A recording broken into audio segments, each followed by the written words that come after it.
मित्रों नमस्कार। मैं आचार्य गोपाल दत्त उप्रेती। मेरे यूट्यूब चैनल में सभी मित्रों का हार्दिक स्वागत है, अभिनंदन है। मित्रों, आप जो है चैनल को सपोर्ट भी करें, सब्सक्राइब करें, शेयर करें। और आज मैं आपको बहुत महत्वपूर्ण बात बताने जा रहा हूँ। वीडियो को पूर्ण रूप से सुने। आप लोग थोड़ा सा देखते हैं, आगे बढ़ा देते हैं। कोजागर पूर्णिमा के बारे में आपको मैं बताने जा रहा हूँ। नॉर्मली आपको पता होता है खीर बना कर रखती, तो वही कोजागर पूर्णिमा है।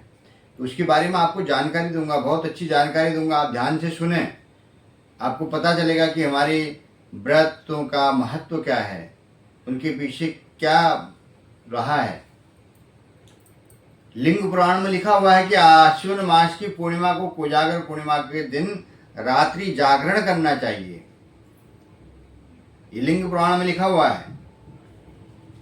और इसमें जो है इंद्र और कौमुदी लक्ष्मी जी की पूजा करनी चाहिए रात्रि में जागरण करके।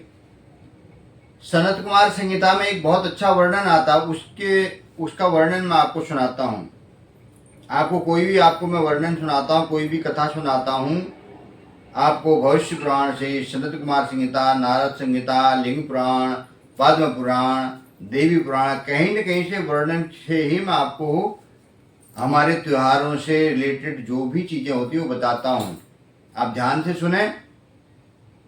तो शुरू करते हैं कोजागर पूर्णिमा के बारे में। कोजागर पूर्णिमा कैसे करनी चाहिए और कब करनी चाहिए वो भी मैं आपको बताऊंगा। और क्यों करनी चाहिए, उस दिन क्या क्या करना चाहिए, वो विधान भी आप जरूर सुने। कोजागर पूर्णिमा के बारे में आपको बताते हैं। तो कोजागर पूर्णिमा जिस दिन रात्रि में हो, पूरी रात्रि में हो, उस दिन ही उसका व्रत करना चाहिए। तो इसलिए वो पूर्णिमा जो है अब की बार 6 अक्टूबर 2025 को पड़ेगी। 6 अक्टूबर को दिन में 12:30 बजे पूर्णिमा प्रारंभ हो जाएगी। 7 अक्टूबर को 9:23 तक वो पूर्णिमा रहेगी। 7 अक्टूबर को भी पूर्णिमा ही मानी जाएगी। उस दिन स्नान दान की पूर्णिमा है।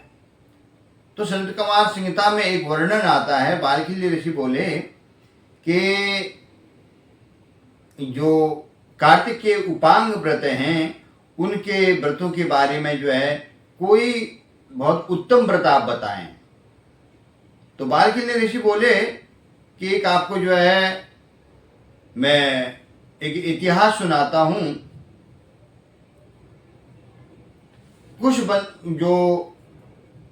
कुछ संभव नामक जो नगर है मगध देश का, उसमें एक बलित ब्राह्मण रहते थे। उनका नाम बलित था। तो वो ब्राह्मण जो है बड़े वेद पाठी, धर्मनिष्ठ, मांगना उनके जीवन में उनको ऐसा लगता था कि अगर मैं मांगूंगा तो शायद वो मृत्यु समान अपने आप को समझते थे कि मांगना नहीं चाहिए। तो इसलिए वो मांगते नहीं थे कभी किसी से। तो मांगना उनका स्वभाव नहीं था। जो उनके घर में आकर के दे गया तो उसको स्वीकार करते थे, मांगने कभी नहीं आते थे। उनकी जो धर्मपत्नी थी चंडी, उसका नाम था, तो चंडी के समान ही थी। हमेशा कला कलेश करती थी। जो उनकी बहन इत्यादि थी अच्छे घर में ब्याही गई थी, धनवान घरों में ब्याही गई थी। तो हमेशा पंडित जी को यही गाली देती रहती थी कि मैं कैसे निर्धन के घर में आ गई, कैसे दरिद्र के घर में आ गई। बहुत दुखी रहती थी वो धन के लिए। एक दिन मोटी बुद्धि वाली बीबी चंडी ब्राह्मण देवता से बोले, तुम एक काम करो, राजा के यहाँ जाओ और चोरी कर करके लाओ, बहुत सारा धन चोरी करके लाओगे तो हम सुखी रहेंगे।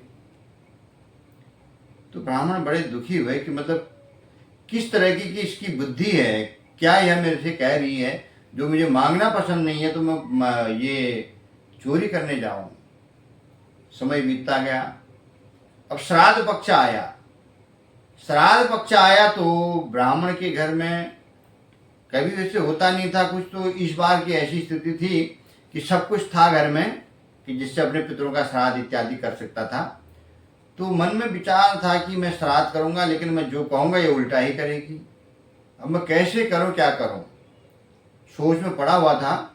उनका एक मित्र आया। मित्र का नाम गणपति था।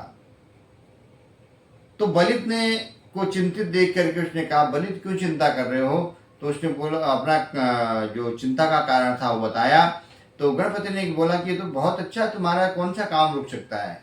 मैं बताता हूँ, तुम्हारी स्त्री हमेशा उल्टा ही करती है, तो तुम उससे उल्टा करो तो वो अपने आप सीधा करेगी, उल्टा कहो उससे।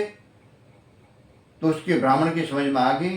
तो बलित ने अपनी स्त्री से बोला, देखो हमारे पिताजी का श्राद्ध आ रहा है, तो उन नीच पापियों ने हमारे लिए क्या रखा जो हम उनका श्राद्ध करेंगे?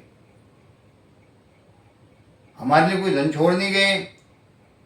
तो स्त्री ने बोला, नहीं नहीं श्राद्ध करेंगे। नहीं करेंगे कहा, तो उसने बोला नहीं नहीं करेंगे। अच्छा बोला ठीक है करेंगे, तो तुम एक काम करना, टाइम पर खाना मत बनाना, पाक तैयार मत करना टाइम पर, और अच्छे ब्राह्मणों को मत बुलाना, जुआरी शराबी कबाबी ऐसे ब्राह्मणों को बुलाना। स्त्री ने बिल्कुल उल्टा किया, टाइम पर सुबह, और बोला कि तुम जो है शौचादि कर्म भी मत में रहना, मतलब बिना नहाए धोए खाना बनाना। स्त्री ने प्रातः काल उठ करके नहा धो करके बढ़िया से भोजन बनाया, और अगले दिन ही जाकर के अच्छे अच्छे ब्राह्मणों को निमंत्रण दे करके आ गई। ब्राह्मण मन में सोचने लगे कि कितना अच्छा हुआ, और श्राद्ध इत्यादि कर दिया। श्राद्ध इत्यादि करने के बाद ब्राह्मणों को जिमा दिया, सब कुछ कर दिया।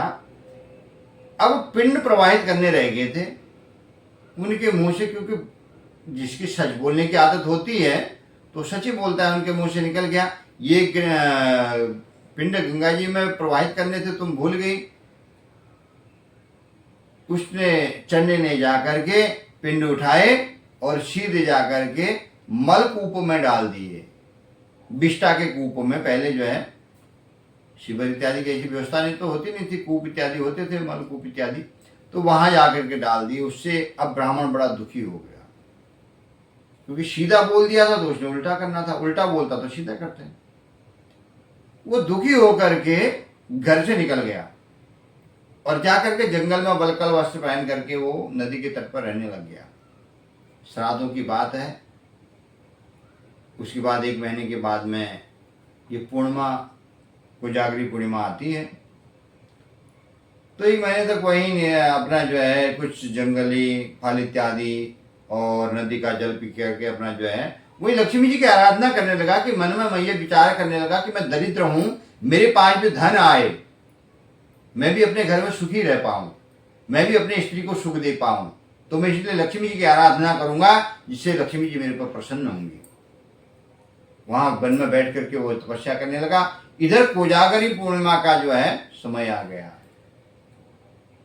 अब जंगल में नदी के किनारे पर कालिया नाग की वंश की कुछ कन्याएं वहां पर भगवान का उस दिन कोजागरी पूर्णिमा के दिन घर में जो है साफ सफाई इत्यादि करके, चूना इत्यादि से चमका चुमक कर अपने घर में जो है पंचामृत गोमूत्र इत्यादि से छिड़क करके शुद्ध करके लक्ष्मी जी का पूजन करने की तैयारी कर रही थी।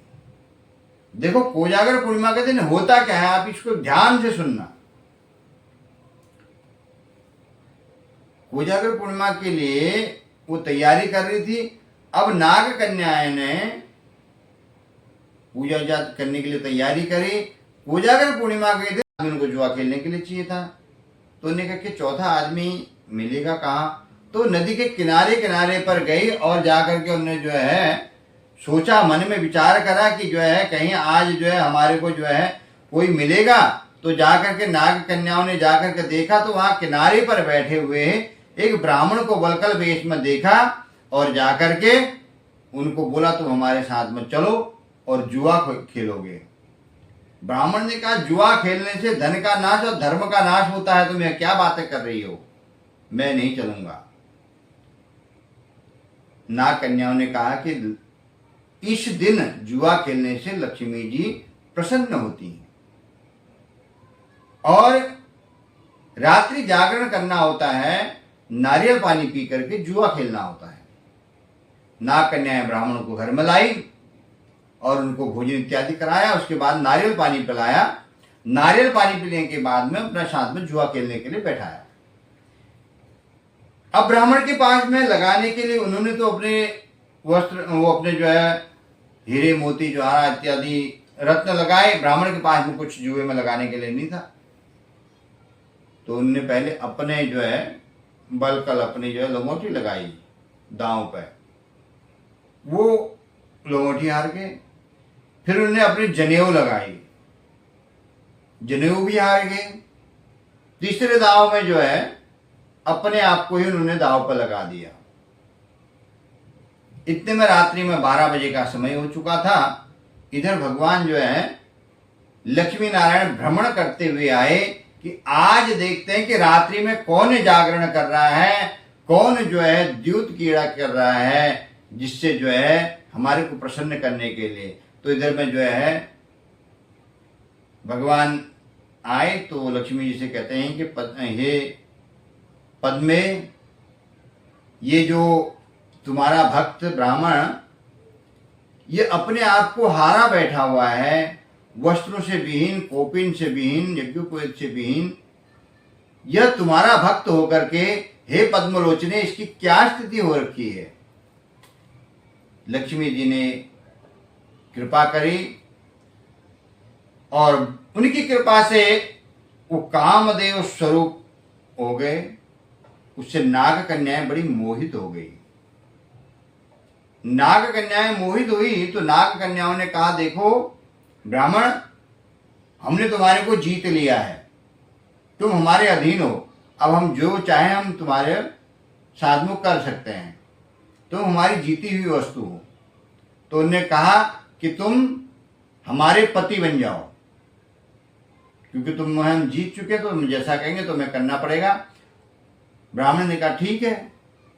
उन्होंने गंधर्व विधि से वहीं पर विवाह किया और विवाह करने के बाद में अब मन में विचार आया कि देखो उसी औरत के कारण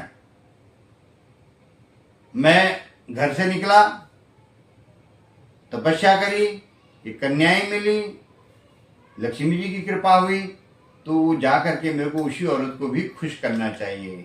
और आए, घर आकर के चंडी के सामने में धन रखा, चंडी भी प्रसन्न हुई और उससे उनके घर में हमेशा समृद्धि रहने लगी। ब्राह्मण ने मान लिया कि जो है रात्रि जागरण और लक्ष्मी जी की पूजा करने से यह प्रभाव हुआ।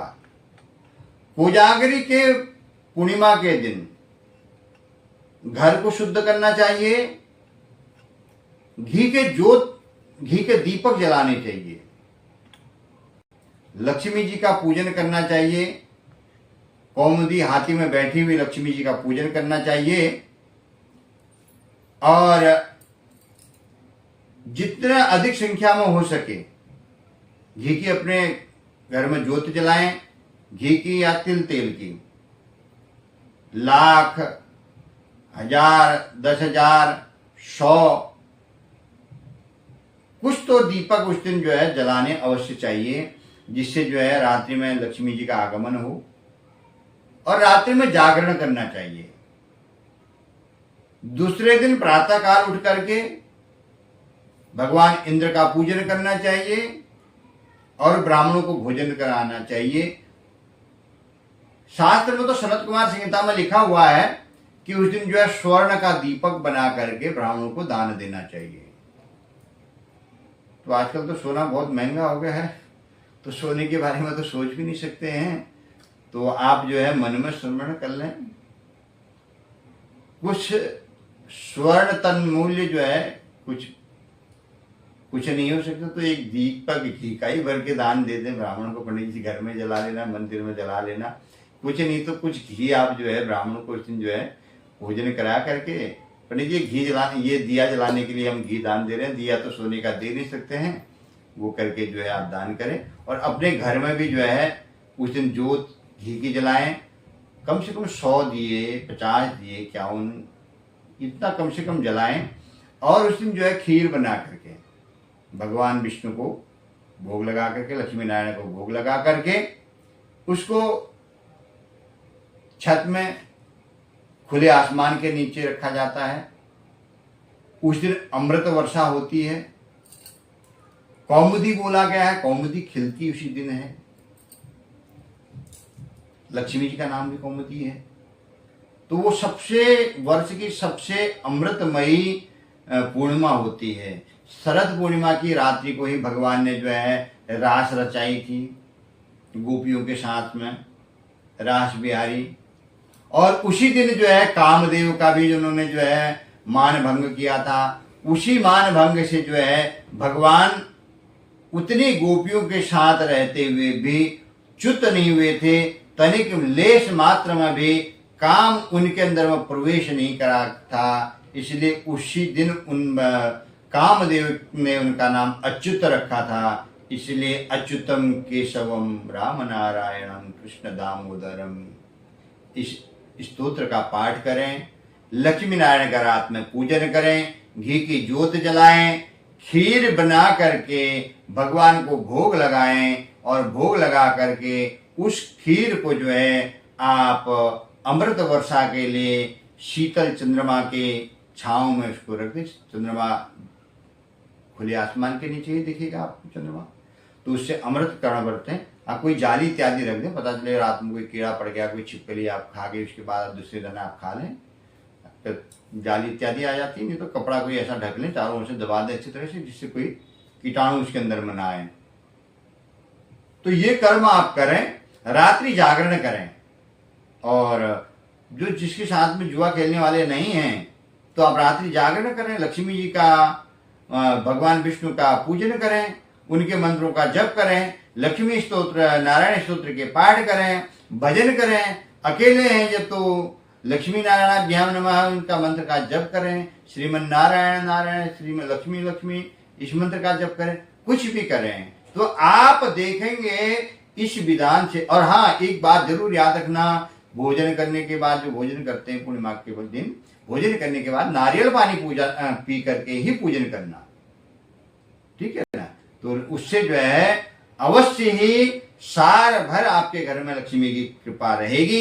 ये शास्त्रों में लिखा हुआ, हमारे ऋषि मुनियों के द्वारा बताया हुआ मैंने आपको व्रत बताया। यूट्यूब में बहुत सारी वीडियो आती हैं, ऐसा कर लो वैसा कर लो वैसा कर लो, कुछ करके जो है आप मन का भ्रम दूर कर सकते हैं, लेकिन फल प्राप्त नहीं कर सकते हैं। अगर फल प्राप्त करना हो तो विधान से करें। प्रातः काल पूर्णिमा के दिन उठें, शिव मंदिर में जाएं, शिव जी को जल चढ़ा करके आएं और जो है भगवान को बेलपत्र अर्पित करके आएं, दूध और जल मिश्रित करके जो है जल चढ़ाएं भगवान को, शिव मंदिर में जो है घी की ज्योत जलाएं, चंद्रेश्वर महादेव का पूजन करके आएं, रात्रि में चंद्रमा के जो है पूजन करें, चंद्रमा का दूध का अर्घ्य दें और चंद्र स्तोत्र का पाठ करें। जो कथा श्रवण करते हैं कथा श्रवण करें और उसके बाद में जो भोजन इत्यादि करते हैं तो भोजन करें। उसके बाद में आप नारियल पानी पी करके लक्ष्मी नारायण का पूजन करें। जिसके साथ में 4 आदमी हो तो जुआ खेलना चाहे तो कुछ समय जुआ खेलें और रात्रि जागरण करें। आप देखेंगे निश्चित आपके घर में जो है लक्ष्मी जी की कृपा होगी और वर्ष भर आपके यहाँ लक्ष्मी जी की सदैव कृपा रहेगी। दिवाली की रात को ही लक्ष्मी जी की पूजा नहीं होती है, असली पूजा शरद पूर्णिमा की रात्रि को जो है लक्ष्मी जी की होती है। लक्ष्मी जी जो है उस दिन कृपा बरसाती हैं और दिवाली की रात को जो है लक्ष्मी नारायण की सालगिरह जिसको हम कहते हैं वो होती है। तो इसलिए आप जो है इस दिन लक्ष्मी जी का पूजन करें। अगर आपको लक्ष्मी जी की कृपा चाहिए तो आप जो है शरद पूर्णिमा की रात्रि को लक्ष्मी जी का पूजन करें और आप इस विधान से पूजन करें। ये मैंने आपको जो है लिंग पुराण, सनत कुमार संहिता और तिथि निर्णय के अनुसार जो लिखा हुआ है तो उनके अनुसार मैं पढ़ के आपको बता रहा हूं। तो आप इस विधि से करेंगे तो अवश्य फल मिलेगा। और इसके साथ साथ में आप जो है 6 तारीख का पूर्णिमा का व्रत पड़ेगा, उस दिन आप पूर्णिमा का व्रत करें और साथ में अपने जो है चैनल को सब्सक्राइब और लाइक भी करते रहें तो हमारा मनोबल भी बढ़ता रहेगा। आपको इसी प्रकार की जानकारी प्राप्त होती रहेगी। सबको जय जय सिया राम।